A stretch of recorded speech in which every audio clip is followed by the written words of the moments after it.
오늘 우리에게 주신 하나님의 말씀은 누가복음 16장의 말씀입니다. 누가복음 16장 19절부터 31절까지 말씀입니다. 함께 교독하겠습니다. 19절부터 제가 읽습니다. 한 부자가 있어 자색 옷과 고운 베옷을 입고 날마다 호화롭게 즐기더라. 그런데 나사로라 이름 많은 한 거지가 헌데투성이로 그의 대문 앞에 버려진 채 그 부자의 상에서 떨어지는 것으로 배불려 하매 심지어 개들이 와서 그 헌데를 핥더라.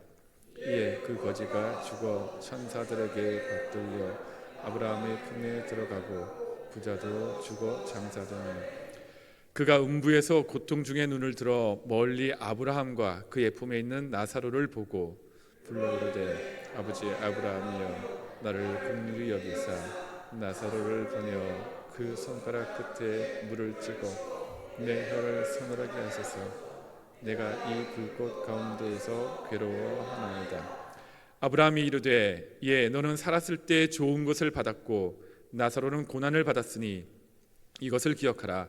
이제 그는 여기서 위로를 받고 너는 괴로움을 받느니라.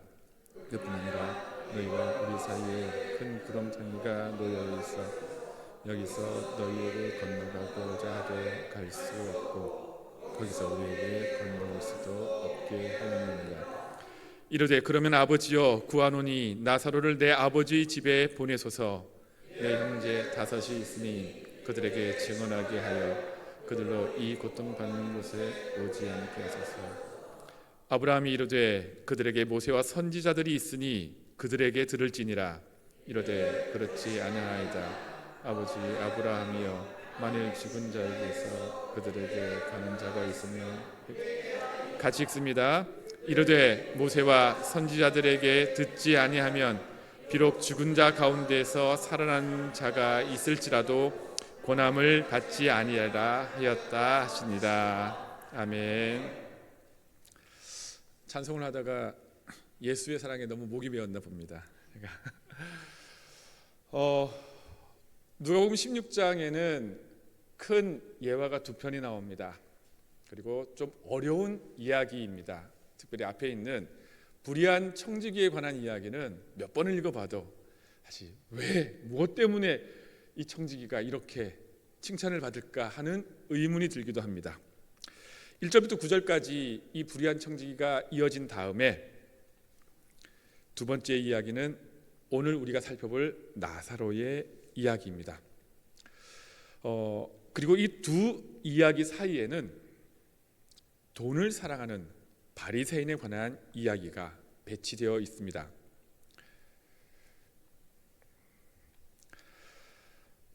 본문의 이야기를 묵상하면서 저에게 몇 가지 질문이 생겼습니다.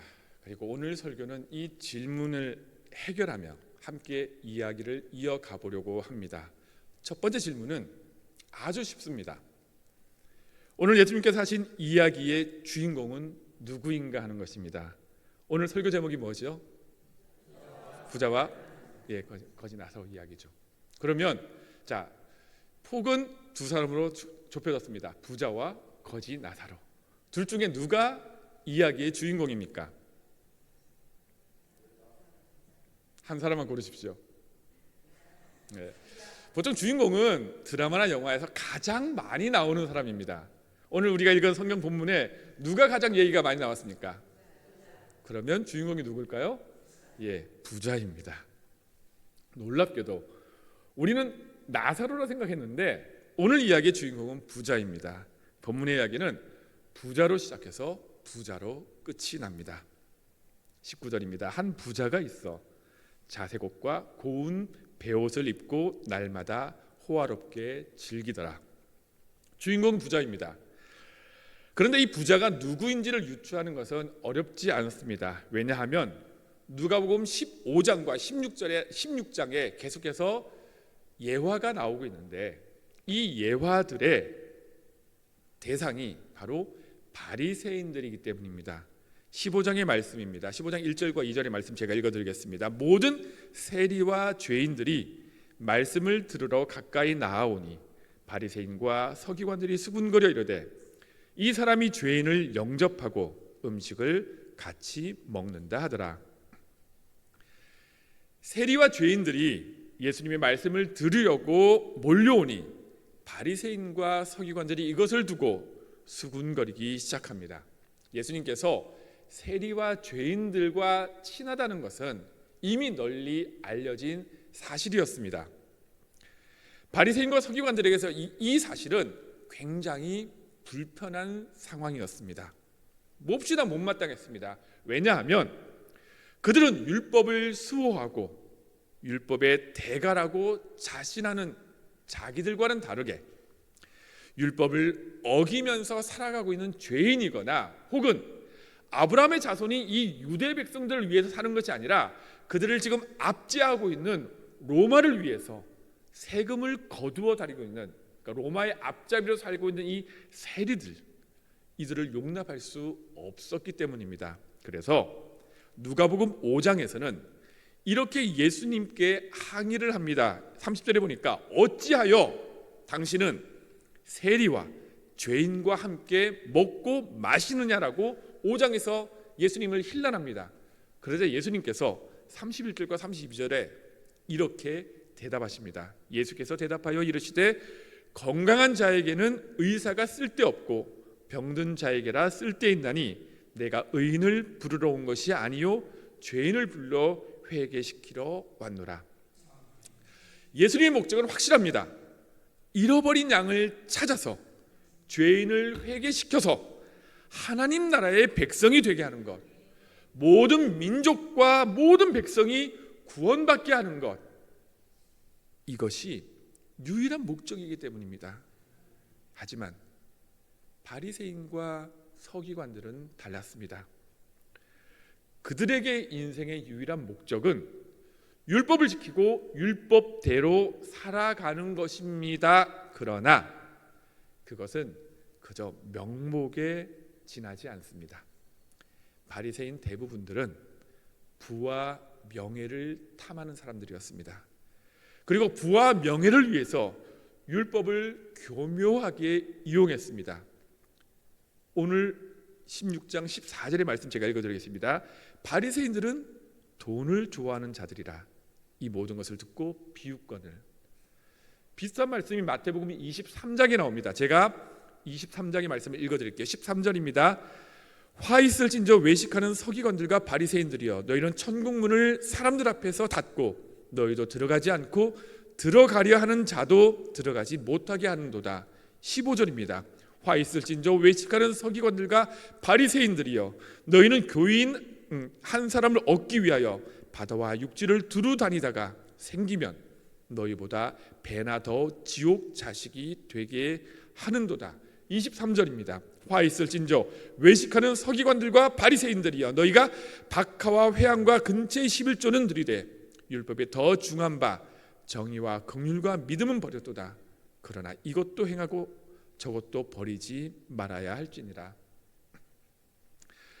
예수님께서는 바리새인과 서기관들과 제사장들의 행태를 자주 비판하셨습니다. 그들은 지도자입니다. 유대 백성들을 이끌고 있는 사람들입니다. 백성들을 올바른 길로 이끌고 하나님의 말씀대로 살아갈 수 있도록 지도해야 할 이들입니다. 그런데 그들이 백성들을 속이고 율법을 이용해서 자신의 권력을 유지하고 부를 모으는 일에만 열심이었습니다. 특별히 바리새인들은 그들의 부요함을 하나님께서 주신 특권으로 여겼습니다. 자신들은 하나님의 사랑과 복을 받았기 때문에 이렇게 풍요롭게 사는데 그렇지 못한 사람들은 하나님의 저주 아래 있는 것으로 생각했습니다. 오늘 우리 이야기의 주인공 부자가 바로 이 바리새인입니다. 이야기의 주인공은 엄청난 사람입니다. 그는 자색 옷과 고운 베옷을 입고 날마다 호화롭게 즐겼습니다. 자색은 보라색을 의미합니다. 예수님 시대의 이 보라색 염료는 채취하기가 매우 까다로운 고급 염료였습니다. 그래서 자색 옷을 입는다는 것은 부와 권력을 상징하는 것이었고 권위와 구별의 표시였습니다. 특히 로마 군사들이 예수님을 희롱하고 나서 어떻게 했습니까? 예수님께 가시관을 씌우고 자색옷을 입힌 다음에 뭐라고 얘기합니까? 유대인의 왕이라고 조롱하는 이야기가 있지 않습니까? 그것을 봤을 때 자색옷은 왕이나 그와 비슷한 지위에 있는 사람들이 입는 옷입니다.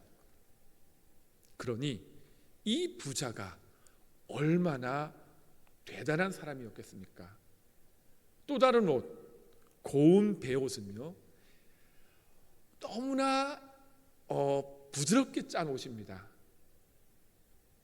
기록에 보니까 이 고운 배를 얻으려면요, 그 배의 2배가 되는 무게의 황금을 지불해야지만 이 배를 얻는답니다. 다시 말하면 배 피를 1kg를 얻으려면요, 황금을 2kg를 줘야지만 이 배를 얻을 수 있을 만큼 아주 값비싼 것이었습니다. 이 부자는 이렇게 멋진 옷들을 입고 하루하루를 희희락락 거리며 사는 사람입니다. 그런데 이 부자는 그가 가지고 있는 부의 크기에 비해서 마음은 그리 너그럽지 못한 것 같습니다. 그의 집 앞에 어느 날 한 명의 거지가, 정확한 의미로는 가난한 사람이 누워있는 것을 발견합니다. 그의 몰골은 이루 말할 수 없이 처참합니다. 온몸에 부스럼이 나서 상처로 인한 살이 짓물러 온통 헌대투성입니다. 원어 성경으로 살펴보면 나사로는 부잣집 대문 앞에 버려지고 난 다음에 상처가 나서 그렇게 온몸이 짓무른 것으로 표현되어 있습니다. 아침 저녁으로 부자가 집을 나가고 들어올 때마다 나사로가 보였을 것입니다. 어쩌면 나사로의 그 상처가 지나가다가 이게 뭐야 하고 발길질하는 그 부자의 발길질 때문에 얻은 것일지도 모르겠습니다. 부자는 이 나사로의 존재를 분명하게 알고 있었습니다. 그러나 나사로에 대해서 아무런 조치도 하지 않았습니다. 나사로는 부자에게 음식을 공여받거나 상처를 치료받는 호사는 고사하고 음식물 찌꺼기를 얻으며 겨우 연명하는 처지입니다. 들개들이, 동네 개들이 다 나타나서 나사로의 상처에 흐르는 진물을 핥는데도 누구 하나도 그 개들을 쫓아내거나 하는 사람도 없었습니다. 부자는 율법을 어겼습니다. 신명기 15장 7절부터 11절의 말씀을 제가 우리말 성경으로 읽어드리겠습니다. 너희 하나님 여호와께서 너희에게 주시는 그 땅의 어느 한 성읍에서 너희 형제들 가운데 가난한 사람이 있다면 그 가난한 형제를 향해 마음이 인색해지거나 주먹을 움켜쥐는 일이 없도록 하라. 오히려 손을 벌려 그가 필요한 모든 것을 대가 없이 빌려주라. 삼가 너는 나쁜 마음을 갖지 마라. 궁핍한 형제에게 내 눈을 악하게 뜨고 7년째 해다 빚을 탕감할 해가 가까이 왔다 하고 네가 그에게 아무것도 주지 않으면 그가 너에게 대해 여호와께 부르짖을 것이니 그것이 내게 죄가 될 것이다. 그에게 넉넉히 주되 네가 그에게 줄 때는 인색한 마음을 갖지 말라. 그러면 이 일로 인해 너희 하나님 여호와께서 너희가 하는 모든 일에, 너희 손이 닿는 모든 일에 너희에게 복 주실 것이다. 땅에는 항상 가난한 사람들이 있을 것이다. 내가 너희에게 명령한다. 너희 땅에 있는 너희 형제들 가운데 가난하고 궁핍한 사람들에게 손을 펴 도우라. 하나님께서는 이 부자에게 많은 재물과 명예와 권세를 주신 것은 하나님께서 주신 것으로 주변의 가난한 사람들을 돕기 위함이었습니다. 그런데 이 부자는 그 일을 하지 않았습니다. 멀리 있는 이웃도 아닙니다. 바로 자기 집 문 앞에 온몸이 상처투성인 채로 엎드러져 있는 그 한 사람을 돌보지 않았습니다.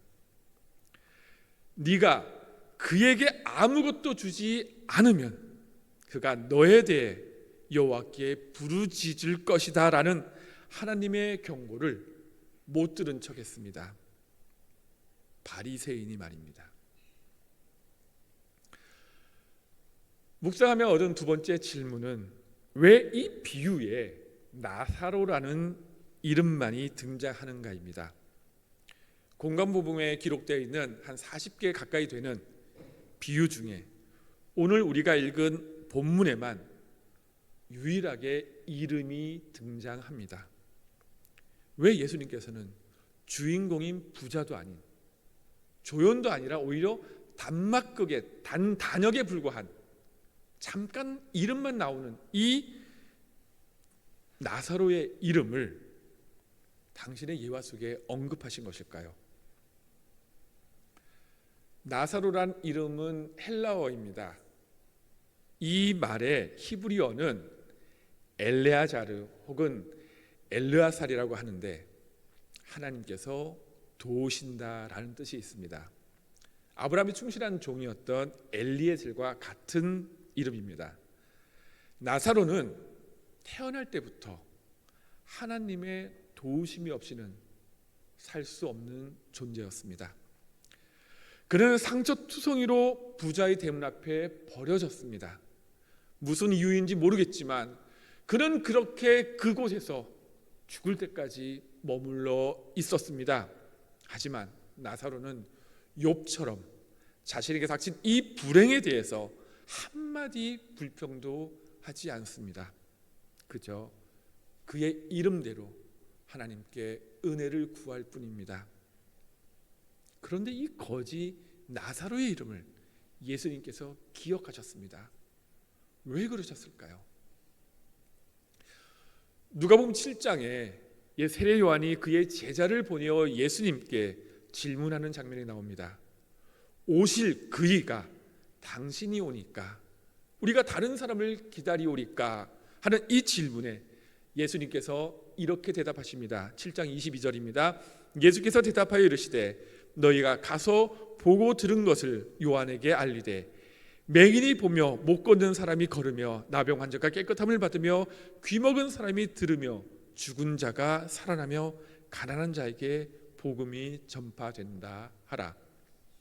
4장 18절에는 누가복음 4장 18절에는 안식일의 회당에서 이사야 선지자의 글을 읽으며 예수님께서 당신이 오신 목적을 말씀하십니다. 주의 성령이 내게 임하셨으니 이는 가난한 자에게 복음을 전하게 하시려고 내게 기름을 부으시고 나를 보내사 포로된 자에게 자유를 눈먼 자에게 다시 보게 함을 전파하며 눌린 자를 자유롭게 하고. 무슨 말씀입니까? 예수님께서는 처음부터 이 땅에서 소외되고 고통받고 가난하며 멸시받는 사람들을 위해서 오셨습니다. 우리 하나님께서도 율법을 통해서 외국인과 고아와 과부와 가난한 사람들에게 관심을 가지라고 구약에서 율법을 통해 명령하셨습니다. 그런데 부자는, 바리새인은 그렇게 하지 않았습니다.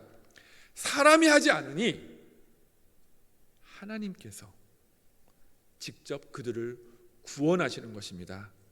유독 나사로라는 이름을 성경에 기록한 것은 오직 하나님의 도우심만을 기대하는 이들을 하나님께서, 예수님께서 기억하신다는 것을 말씀하시려는 것입니다. 사랑하는 성도 여러분, 우리 또한 주님의 도움 없이는 하루도 살아가기 힘든 존재가 아닙니까? 우리 또한 나사로처럼 보잘것없고 기댈 것 없고 가질 것 없고 잘난 것 하나 없는 그런 존재 아닌가요? 그러나 기억하십시오. 우리 주님께서 우리의 이름을 기억하십니다. 우리 예수님께서 우리를 구원하십니다. 오늘 이 자리에 모인 우리 모두에게 세상이 주지 못하는 크고 놀라운 은혜를 부어주실 줄 믿습니다. 그렇다면 부자와 나사로의 결말은, 이야기의 결말은 어떻게 됩니까? 둘 다 죽었습니다. 22절의 말씀입니다.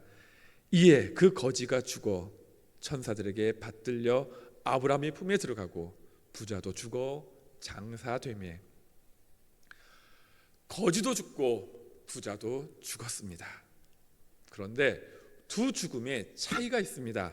부자는 장례식을 거하게 치르고 아마도 미리 자신이 준비하거나 혹은 조상 대대로 내려오는 묘지에 안장이 되었을 것입니다. 그런데 나사로는 변변한 장례식도 치르지 못한 채 어느 산골짜기의 공동묘지에 던져졌을 것입니다. 살았을 때 그렇게 극과 극의 삶을 살더니 죽음조차도 이렇게 달랐습니다. 하지만 여기서 반전이 일어납니다. 평생 하나님의 도우심만을 바라며 기대하며 살던 이 나사로는 천사에 받들려 영원한 생명의 잔치 아브라함의 품으로 올라갑니다. 반면 부자는 화려한 장례식을 마친 후에 음부, 즉 죽은 자의 나라에 들어갑니다. 우리말로 음부라고 번역된 헬라어 하데스는 히브리어 스올을 번역하기 위해서 주로 사용되었습니다. 다시 말하면 음부, 하데스, 스올 다 같은 말입니다. 이 단어는 주로 불의한 자들이 사후에 가는 곳을 가리킵니다. 아모스 9장 2절과 시편 139편 8절에는 하늘과 대조되는 부정적인 곳으로 이 스올이라는 단어를 사용합니다.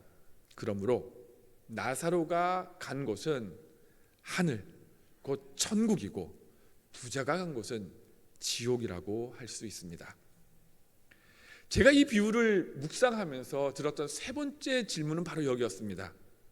왜 부자는 지옥에 가고 왜 아무것도 하지 않은 나사로는 구원을 받았는가 하는 것입니다. 사실 이 질문에 대한 대답은 이미 우리가 앞에서 했습니다. 나사로는 그 이름 그대로 이 땅에 아무런 소망 없이 하나님밖에 구할 것 없는 사람이었기 때문에 그 믿음 그대로 구원을 받았습니다. 야고보서 5장 7절의 말씀입니다. 그러므로 형제들아 주께서 강림하시기까지 길이 참으라. 보라 농부가 땅에서 나는 귀한 열매를 바라고 길이 참아 이른 비와 늦은 비를 기다리나니 너희도 길이 참고 마음을 굳건하게 하라. 주의 강림이 가까우니라. 무기력하고 무능력한 것처럼 보이지만 믿음을 지키며 참는 자에게 구원이 임합니다. 천국에 소망이 있습니다. 우리 주님이 그렇게 약속하셨습니다. 반면에 부자는 이 땅에서 가진 것이 많은 만큼 그가 지켜야 할 율법도 많았습니다. 그러나 자신의 의무를 다하지 않고 스스로를 의롭다고 속이는 자였습니다. 그는 나사로의 비참한 상황을 알고 있었지만 돕지 않았습니다. 마태복음 25장에 있는 양과 염소의 비유를 기억하시기 바랍니다.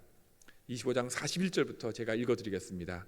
또 왼편에 있는 자들에게 이르되 저주를 받은 자들아 나를 떠나 마귀와 그 사자들을 위하여 예비된 영원한 불에 들어가라. 내가 줄일 때에 너희가 먹을 것을 주지 아니하였고 목마를 때에 마시게 하지 아니하였고 나그네 되었을 때에 영접하지 아니하였고 헐벗을 때에 옷 입히지 아니하였고 병들었을 때에 옥에 갇혔을 때에 돌보지 아니하였느니라 하시니 그들도 대답하여 이르되 주여 우리가 어느 때에 주께서 줄이신 것이나 목마르신 것이나 나그네 되신 것이나 헐벗으신 것이나 병든 것이나 옥에 갇히신 것을 보고 공양하지 아니하더이까. 이에 임금이 대답하여 이르시되 내가 진실로 너희에게 이르노니 이 지극히 작은 자 하나에게 하지 아니한 것이 곧 내게 하지 아니한 것이니라 하시니라. 그들은 영벌에 의인들은 영생에 들어가리라 하시니라. 아멘. 부자는 자신의 의무를 다하지 않았습니다. 그래서 그는 스올의 뜨거운 불꽃 가운데 고통을 당해야 했습니다. 너무나 괴로운 나머지 부자는 아브라함에게 소리칩니다. 23절입니다. 그가 음부에서 고통 중에 눈을 들어 멀리 아브라함과 그의 품에 있는 나사로를 보고 불러 이르되 아버지 아브라함이여 나를 긍휼히 여기사 나사로를 보내어 그 손가락 끝에 물을 찍어 내 혀를 서늘하게 하소서. 내가 이 불꽃 가운데서 괴로워하나이다. 누가복음 11장 46절에 따르면 손가락은 능력이나 도움을 상징하는 신체 부위 중에 가장 작은 것입니다. 그러니까 도움때 손가락 하나 살짝 얹는 것을 의미합니다. 그러니까 정말 보잘것없는 도움이라도 자신에게 달라고 이 부자는 아브라함에게 소리치는 것입니다. 그 손가락에 가장 끝에 있는 요 끝에 물 한 방울 살짝 묻혀가지고 내 입에 넣어달라고요. 그렇게라도 내가 괴로움을 면하고 싶다고 아브라함에게 소리쳤어요. 하지만 아브라함은 거절합니다. 불가능하다고 말합니다. 25절 말씀입니다. 아브라함이 이르되 예 너는 살았을 때에 좋은 것을 받았고 나사로는 고난을 받았으니 이것을 기억하라. 이제 그는 여기서 위로를 받고 너는 괴로움을 받느니라. 그뿐 아니라 너희와 우리 사이에 큰 구렁텅이가 놓여 있어 여기서 너희에게 건너가고자 하되 갈 수 없고 거기서 우리에게 건너올 수도 없게 하였느니라. 부자는 이 땅에 살면서 하나님께서 이 땅에 선한 것, 유익한 것, 아랑 있는 것을 하나님께로부터 받았지만 그들은 땅에 속한 것만을 추구하며 살았습니다. 12장에 나와 있는 것처럼, 누가복음 12장에 나와 있는 부자처럼 오늘 내 평생 가장 내가 좋은 시간을 누렸고 내 배를 두드리고 이제 내 영혼아 편히 쉬자, 편히 즐기자 하는 그런 인생만이 그의 삶이었습니다. 이 부자가 봤을 때 자기 집 문 앞에 엎드려져 죽어가고 있는 저 나사로의 인생은 도대체 뭔가 했을 것입니다. 저런 인생에 살아서 무슨 의미가 있을까? 왜 쟤는 빨리 죽지 않고 내 집 앞에서 나를 귀찮게 하는가? 이런 생각을 했을지도 모릅니다. 하지만 나사로는 하늘의 위로, 하늘의 격려를 바라면서 하나님의 도우심만을 기대하며 살았기 때문에 그 끔찍한 인생을 버틸 수 있었습니다. 그리고 아브라함이 이야기한 것처럼 이제 하나님의 위로를 받게 된 것입니다.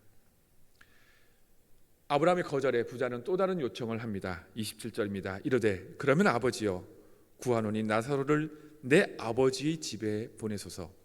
내 형제 5이 있으니 그들에게 증언하게 하여 그들로 이 고통받는 곳에 오지 않게 하소서. 아브라함이 이르되 그들에게 모세와 선지자들이 있으니 그들에게 들을지니라. 부자는 자기의 형제만큼은, 자신의 가족만큼은 자기처럼 음부에 오지 않기를 바라며 나사로를 그들에게 보내달라고 요청합니다. 자신이 당하는 이 고통의 참혹한 현장을 지금 바라보고 있는 저 나사로가 자신의 형제들에게 가서 엄중하게 경고하며 너희는 그렇게 살지 말라고 이야기해서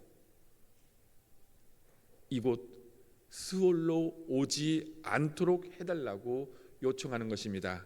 그러나 아브라함은 이 또한 거절합니다. 왜입니까? 이미 그들에게는 모세와 선지자들이 있기 때문입니다. 율법과 예언이 이미 그들에게 주어졌기 때문에 그들에게 주어진 이 말씀만 잘 믿고 따르면 음부가 아니라 나사로처럼 낙원에 들어갈 자격을 충분히 얻을 수 있기 때문입니다. 30절입니다. 이르되 그렇지 아니하다이다. 아버지 아브라함이여 만일 죽은 자에게서 그들에게 가는 자가 있으면 회개하리이다. 이르되 모세와 선지자들에게 듣지 아니하면 비록 죽은 자 가운데서 살아난 자가 있을지라도 권함을 받지 아니하리라 하였다 하시니라. 부자는 자신의 형제들이 어떤 사람인지 잘 알았습니다. 자기와 똑같은 사람이었겠죠. 그 형제들 역시나 자기처럼 인색하고 가난한 사람을 돌보지 않고 율법을 지키지 않는 사람들이었습니다. 그러니 그들에게 모세와 선지자들이 무슨 의미가 있을까 생각했습니다. 하지만 지금 죽었던 나사로가 살아서 그들에게 돌아가 자신의 삶을 증언한다면 자기 형제들이 듣고 회개할 것이라고 주장하고 있는 것입니다. 아브라함은 율법과 예언을 따르지 않고 가난한 자들을 돕지 않는 자에게는 부활한 사람이 가서 증언해도 듣지 않을 것이라고 말합니다. 31절에 나와 있는 듣지 아니하면에 이 듣는다, 듣지라는 말은 귀를 기울인다 혹은 이해하다라는 뜻으로 이것을 좀 더 나아가면 순종하다라는 의미를 가지고 있습니다. 권함을 받지 않는다의 권함은 설득시키다 혹은 확신을 주다라는 말에서 나와서 이것에 파생이 되어 가지고요, 확신의 결과로 인해 내가 따르다, 순종하다라는 뜻입니다. 다시 말하면 죽은 자가 살아 돌아와 고통스러운 것이 실제로 있다라고 아무리 증언을 해도 이 부자의 형제들이 그 말을 믿지 않으면, 그것을 사실로 확신하지 않으면 따르지 않을 것이라는 말입니다. 31절은 부자와 나사로 이야기의 핵심 구절입니다. 재물에 관한 예수님의 가르침을 바리새인들이 비웃으며 거부하는 이유가 여기에 있기 때문입니다. 그들은 율법과 선지자들이 예언하는 재물에 관한 가르침을 따르지 않았기 때문에 예수님의 가르침을 거부했습니다. 바리새인들이 율법을 잘 지키고 율법을 잘 따르고 율법의 수호자였기 때문에 예수님을, 그 율법을 허물어뜨리려고 하는 예수님의 가르침을 반대한 것이 아니라 율법을 잘 가르치고 잘 지키고 그것을 수호하시는 분은 오히려 예수님이고, 바리새인들은 율법도 지키지 않고 예수님의 가르침도 거부했습니다. 결국 그들의 종말은 저 어두운 곳에 고통을 당하며 슬피 우는 처지가 된 것입니다. 사랑하는 성도 여러분, 오늘 우리가 읽은 본문은 그리스도인의 사회적인 책임에 대해서 경고하는 말씀입니다. 우리에게 주신 하나님의 복은, 우리에게 주신 하나님의 축복은, 그 은혜는 우리만을 위한 것이 아니라 우리를 통해 구원하실 이 땅에 고통받고 소외되는 이웃을 위한 것임을 기억하시기 바랍니다. 우리는 사도행전을 통해서 초대교회가 그 부흥했던 원천이 성도들의 헌신과 구제임을 여러 번 보았습니다. 그리고 우리 교회가 지난번 사무총회를 통해서 올해부터 다시 시도하는 구제사역이 이웃을 돌보고 우리 공동체 내에 힘들어하는 형제 자매를 어루만지는 이 사역이 바로 청계 열린 교회의 대문 앞에 엎드려진 한 명의 나사로를 구원하는 귀한 사역임을 잊지 않으시기를 바랍니다.